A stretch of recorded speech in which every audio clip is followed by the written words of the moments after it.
Today we will start a new short story, The Address, by Marga Minko. This short story is a poignant account of a daughter who goes in search of her mother's belonging after the war in Holland. When she finds them, the objects evoke memories of her earlier life. However, she decides to leave them all behind and resolves to move on. Did you still know me? I asked. The woman looked at me searchingly. She had opened the door a chink. I came closer and stood on the step. No, I don't know you. I am Mr. S.'s daughter. She held her hand on the door as though she wanted to prevent it opening any further. Her face gave absolutely no sign of recognition. She kept staring at me in silence. Perhaps I was mistaken, I thought. Perhaps it isn't her. I had seen her only once, fleetingly, and that was years ago. It was more probable that I had rung the wrong bell. The woman let go of the door and stepped to the side. She was wearing my mother's green knitted cardigan. The wooden buttons were rather pale from washing. She saw that I was looking at the cardigan and half hid herself again behind the door. But I knew now that I was right. Well, you knew my mother, I asked. Have you come back? Said the woman. I thought that no one had come back, only me. A door opened and closed in the passage beside her. A musty smell emerged. I regret. I cannot do anything for you. I came here specially on the train. I wanted to talk to you for a moment. It is not convenient for me now, said the woman. I can't see you another time. She nodded and cautiously closed the door as though no one inside the house should be disturbed. I stood where I was on the step. The curtains in front of the bay window moved. Someone stared at me and would then have asked what I wanted. Oh, nothing, the woman would have said. It was nothing. I looked at the nameplate again. Darling, it said, in black letters, on white enamel, and on the jamb, a bit higher, the number 46. As I walked slowly back to the station, I thought about my mother, who had given me the address years ago. It had been in the first half of the war. I was home for a few days, and it struck me immediately that something or other about the room had changed. I missed various things. My mother was surprised I should have noticed so quickly. Then she told me about Mrs. Darling. I had never heard of her, but apparently she was an old acquaintance of my mother, whom she hadn't seen for years. She had suddenly turned up and renewed their contact. Since then, she had come regularly. Every time she leaves her, she takes something home with her, said my mother. She took all the table silver in one go, and then the antique plate that hung her. She had trouble lugging those large vases, and I am worried she got a crick in her back from the cookery. My mother shook her head pityingly. I would never have dared ask her. She suggested it to me herself. She even insisted.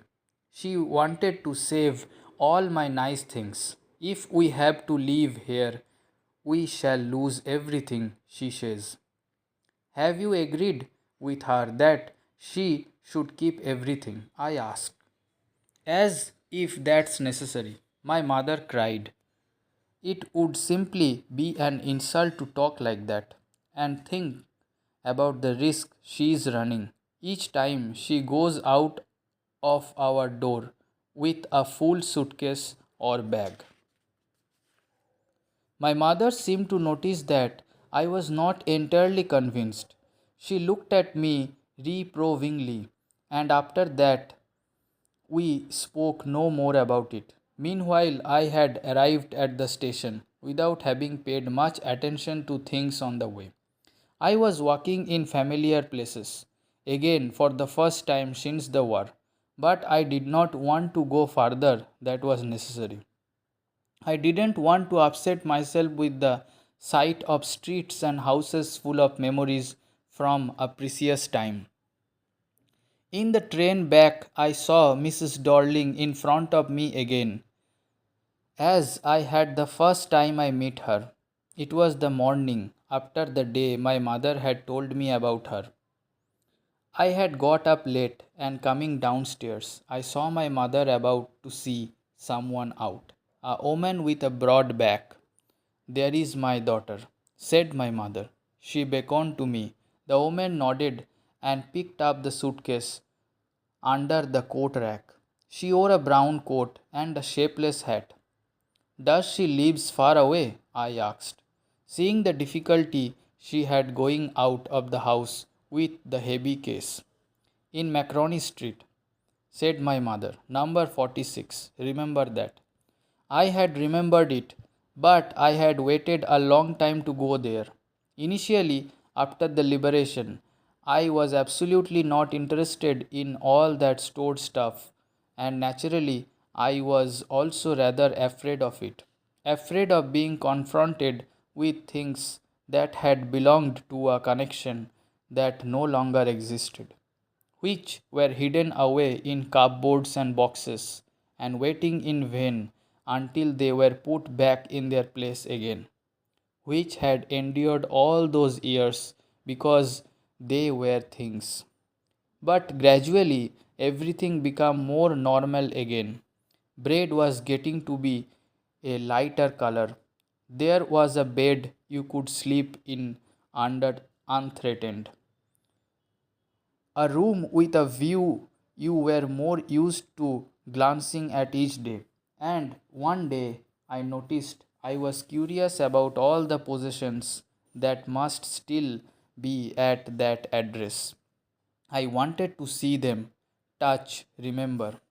After my first visit in vain to Mrs. Dorling's house, I decided to try a second time. Now, a girl of about 15 opened the door to me. I asked her if her mother was at home. No, she said. My mother's doing an errand. No matter, I said. I will wait for her. I followed the girl along the passage. An old fashioned iron Hanukkah candle holder hung next to a mirror. We never used it because it was much more cumbersome than a single candlestick. Won't you sit down? Asked the girl. She held open the door of the living room and I went inside past her. I stopped, horrified. I was in a room I knew and did not know. I found myself in the midst of things I did want to see again, but which oppressed me in the strange atmosphere, or because of the tasteless way everything was arranged, because of the ugly furniture or the muggy smell that hung there. I don't know, but I scarcely dared to look around me. The girl moved a chair. I sat down and stared at the woolen tablecloth. I rubbed it. My fingers grew warm from rubbing. I followed the lines of the pattern. Somewhere on the edge there should be a burn mark that had never been repaired. My mother will be back soon, said the girl. I have already made tea for her. Will you have a cup? Thank you. I looked up. The girl put cups ready on the tea table. She had a broad back, just like her mother. She poured tea from a white teapot. All it had was a gold border on the lid, I remembered. She opened a box and took some spoons out. That's a nice box. I heard my own voice. It was a strange voice, as though each sound was different in this room. Oh, you know about them. She had turned round and brought me my tea. She laughed. My mother says it is antique. We have got lot more. She pointed round the room. See for yourself. I had no need to follow her hand. I knew which things she meant. I just looked at the still life over the tea table. As a child, I had always finished the apple on the pewter plate. We use it for everything, she said. Once we even ate off the plates hanging there on the wall. I wanted to so much, but it wasn't anything special. I had found the burn mark on the tablecloth. The girl looked questioningly at me. Yes, I said. You get so used to touching all these lovely things in the house. You hardly look at them anymore. You only notice when something is missing because it has to be repaired or because you have lent it, for example. Again, I heard the unnatural sound of my voice and I went on. I remember my mother once asked me if I would help her polish the silver. It was a very long time ago, and I was probably bored that day, or perhaps I had to stay at home because I was ill. As she had never asked me before, I asked her which silver she meant, and she replied, surprised, that it was the spoons, forks, and knives, of course. And that was the strange thing. I didn't know the cutlery we ate of every day was silver. The girl laughed again. I bet you don't know it was either. I looked intently at her. What we eat with? She asked. Well, do you know? She hesitated. She walked to the sideboard and wanted to open a drawer. I look. It is in here. I jumped up. I was forgetting the time. I must catch my train. She had her hand on the drawer. Don't you want to wait for my mother? No, I must go. I walked on the door. The girl pulled the drawer open. I can find my way. As I walked down the passage, I heard the jiggling of spoons and forks. At the corner of the road, I looked up at the nameplate. Marconi Street, it said. I had been at number 46. The address was correct. But now I didn't want to remember it anymore. I wouldn't go back there because the objects that were linked in your memory with the familiar life of former times instantly lose their value when severed from them. You see them again in strange surroundings. And when should I have done with them in a small rented room where the shreds of black out paper still hung along the windows, and no more than a handful of cutlery fitted in the narrow table drawer. I resolved to forget the address. Of all the things I had to forget, that would be the easiest. Thank you.